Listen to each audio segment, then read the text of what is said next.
It all began on a quiet street in North London at 284 Green Street, Enfield, an ordinary council house hiding an extraordinary secret. The kind of place where neighbours exchanged pleasantries, children played on the pavement, and life moved at a gentle, predictable pace. But beneath this calm surface, something was stirring, something that would soon disrupt the lives of everyone inside. In August 1977, the Hodgson family's peace was shattered by events that defied logic.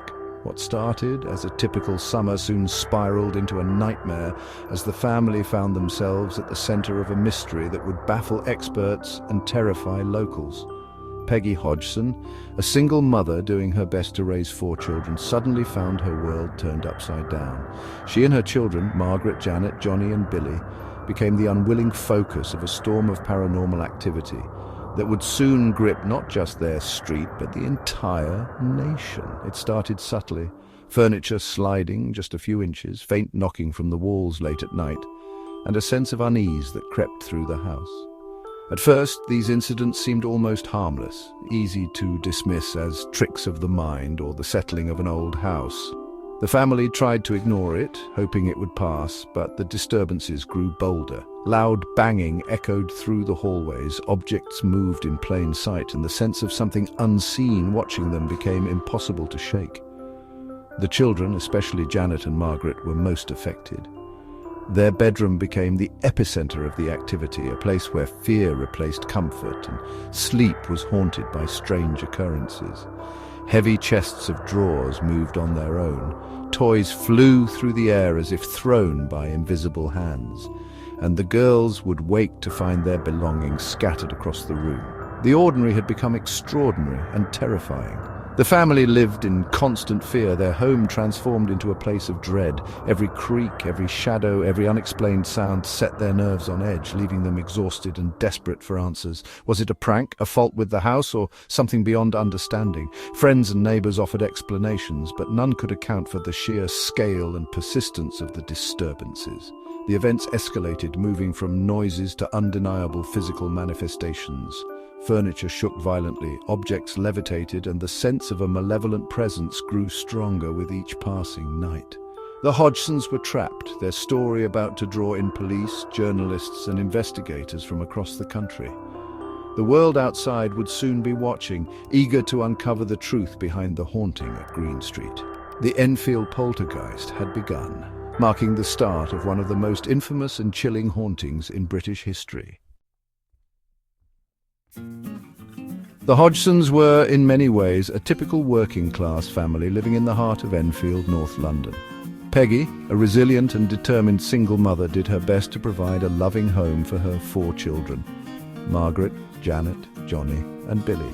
Their days were filled with the ordinary routines of school, chores and laughter, and their modest terraced house on Green Street was a place of comfort and familiarity. But everything changed one unremarkable evening, when a series of strange and unsettling events began in the girls' bedroom, events that would soon shatter their sense of normalcy. It started innocently enough. One night, Margaret and Janet complained that their beds were shaking, as if an invisible force was moving them. At first, Peggy dismissed their fears as childish imagination or perhaps a bad dream, until she herself witnessed a heavy chest of drawers slide across the floor, seemingly of its own accord. The impossible had become undeniable. From that moment on, a deep sense of fear and confusion took hold of the entire family. The familiar walls of their home now felt threatening, and every shadow seemed to hide something sinister. The strange activity only escalated. Shuffling sounds echoed through the house, knocking travelled from room to room, and objects were hurled across the air with alarming force. The Hodgsons found themselves living in a nightmare that defied explanation. Night after night, the family huddled together, terrified and sleepless, clinging to each other for comfort as the disturbances grew more intense. Peggy, always practical and grounded, could no longer deny what she saw with her own eyes. The safety of her children was at stake, and she was desperate for answers. With nowhere else to turn, Peggy picked up the phone and called the police, hoping that anyone could help them make sense of the chaos that had invaded their lives. But the disturbances were relentless. Noises echoed at all hours, furniture moved on its own, and toys flew through the air as if thrown by invisible hands. The Hodgsons' home had become a place of constant fear. The children, once carefree and happy, were now traumatized. Their sanctuary had become a place of dread, and their innocence was slipping away. Peggy's desperate plea for help marked a turning point in their ordeal. She was no longer just a mother protecting her children, she was a woman fighting for her family's very survival. When the police arrived, they too would soon witness the inexplicable. The haunting was no longer just a family's secret, it was now a matter for the authorities. As word spread, the Hodgsons' ordeal was no longer private. Neighbours, reporters and curious onlookers began to gather outside 284 Green Street, drawn by rumours of the supernatural. The haunting of Green Street was now impossible to ignore. The quiet street had become the centre of a growing storm. Soon the world would take notice, and the Hodgson family's nightmare would become one of the most famous hauntings in history. On August 31st, 1977, Peggy called the police in desperation. WPC Carolyn Heaps arrived, expecting a prank or faulty plumbing. Instead, she heard loud knocking and saw a chair move across the room. No one near it, no explanation. The police searched for intruders, checked for wires, found nothing. The knocking continued, as if taunting them.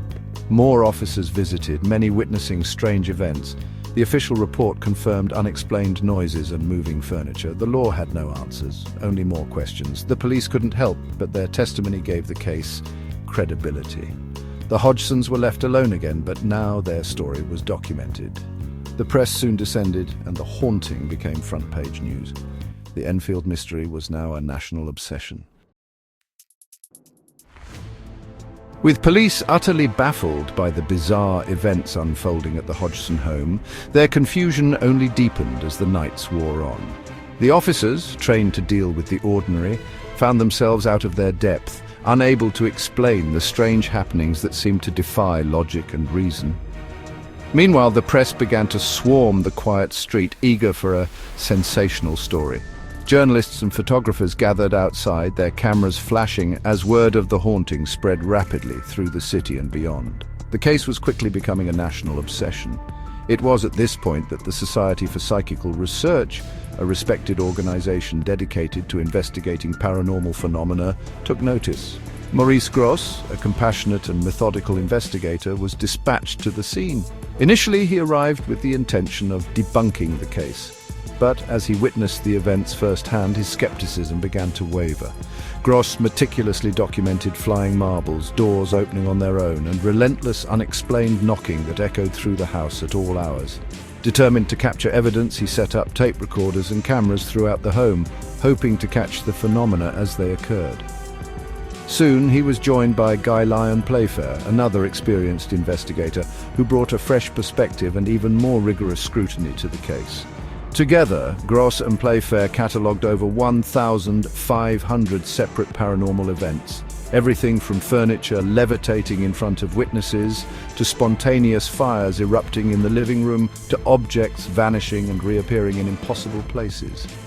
Most disturbingly, they recorded incidents of Janet, the young girl at the center of the haunting, being thrown from her bed by an unseen force, leaving her terrified and bruised. The investigators left no stone unturned.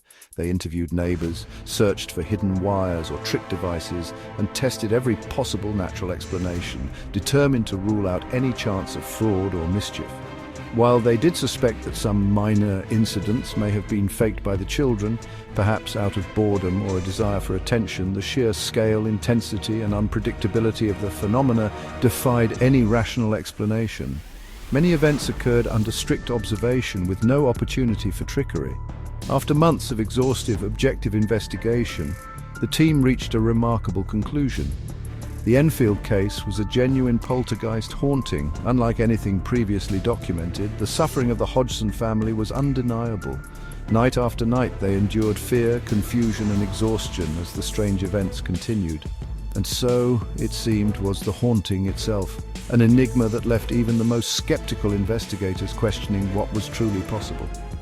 As the evidence mounted, the world watched in fascination and disbelief, captivated by the mystery unfolding in a quiet London suburb.